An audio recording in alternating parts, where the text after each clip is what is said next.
Sinita ng pulisya ang isang motorcycle rider na hindi huminto sa checkpoint sa Quezon City. Wala nang ang plaka na bisto ring may dalang baril ang rider. May unang balita si James Agustin.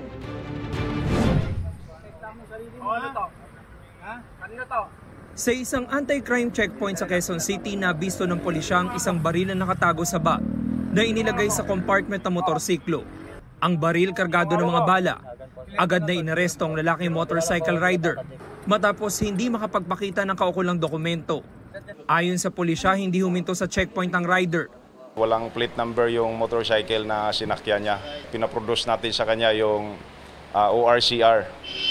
At habang binubuksan niya yung compartment, ay nakita natin in plain view yung isang Parabellum 9mm pistol.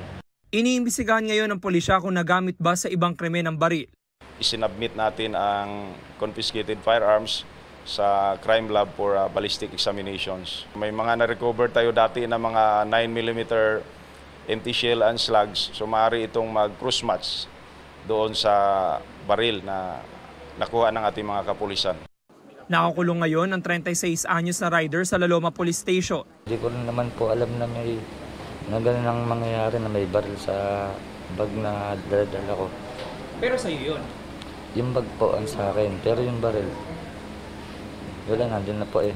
Pero ayoko na lang din po magsalita about dun. Kanino yung baril? Pwede pong no comment na lang.